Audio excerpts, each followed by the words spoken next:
الحمد لله رب العالمين والصلاة والسلام على رسوله محمد وعلى آله وأصحابه أجمعين. أما بعد، شاغلي پینگ شین خوا، شاغلي وانگ جاو هوی، اغلی شی جاو لین،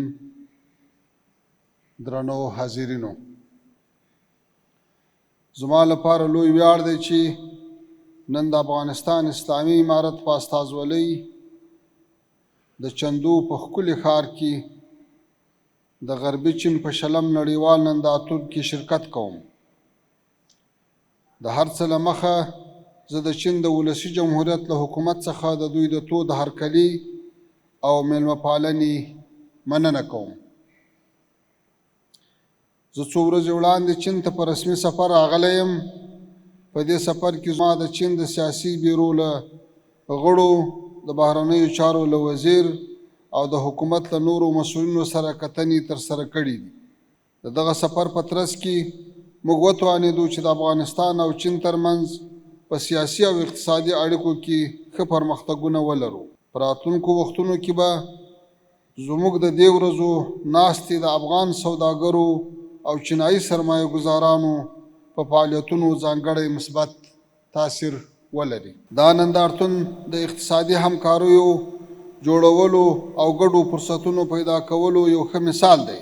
زه په ډېرې خوښۍ د دې یادونه کوم چې په دې نندارتون کې افغان سوداګر هم شتون لري.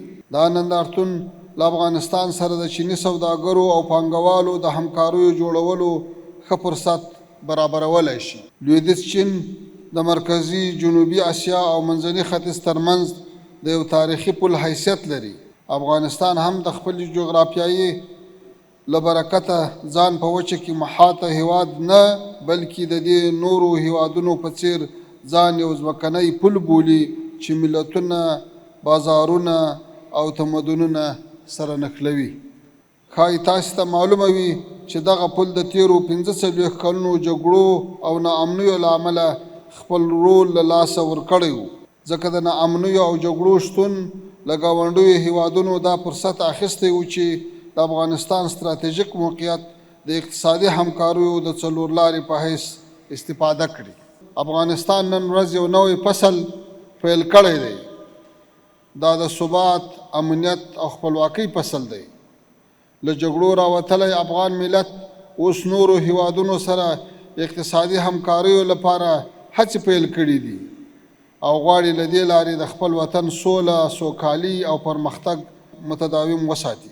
د افغانستان اسلامي امارت ته همدې هدف ته لاسته راوړلو په خاطر د خپل اقتصاد محوره او متوازن سیاست له مخې ټولو هیوادونو سره د مثبت همکارۍ او اقتصادي تعامل اعلان کړی. افغانستان چې پراخ طبیعي منابع، ځوان نفوس، زراعتي تولیدات او مهم جغرافیایي موقعیت لري، کولی شي د سوداګرۍ او ترانزیت یوه سیمه ییزه څلورلارې جوړه شي. د افغانستان اسلامي امارت د پانګونې او سوداګرۍ لپاره یو مسؤل او با اعتماده فضا رامنځته کړې تر څو بهرني پانګوال او سوداګر وکولی شي په ډاډه زړه پانګونه او سوداګري وکړي. له همدې امله د افغانستان صنعت په لنډ وخت کې د پام وړ پرمختګ کړی. په دا وروستیو کې قریب 2000 نوې فابریکې جوړې شوي دي. دا وخت افغان حکومت له فساد څخه پاک، له ټولو اقتصادي شریکانو سره برابرۍ ته ژمن او د شفافو اصولو پر بنسټ تعامل ته ادامه ورکړې. همدا د دې سبب شوی چې د افغانستان په وضعیت د بهرنیو پانګوالو ځانګړی باور پیدا شوی دی. زه باید یاد کړم چې چین نه یوازې زموږ ګاونډی هیواد دی بلکې د افغانستان یو ښه اقتصادي شریک هم دی. موږ په زراعتي، زیربنایي او ټکنالوژي په برخه کې د چین رول ډیر مهم بولو او هڅه کوو چې په یادو برخو کې د دواړو هیوادونو ترمنځ تلپاتې همکاري برابره کړو. غواړم د اطمینان په حیث وایم چې د افغانستان دروازې د ټولو هغو سوداګرو او پانګوالو پر مخ خلاصې دي چې غواړي له افغانستان سره کار وکړي. په پای کې یو ځل بیا د چین د حکومت او سیچوان ولایت مننه کوم چې ماته په دې نندارتون کې د شرکت بلنه راکړه. د تاسو ټولو له توجه نه مننه.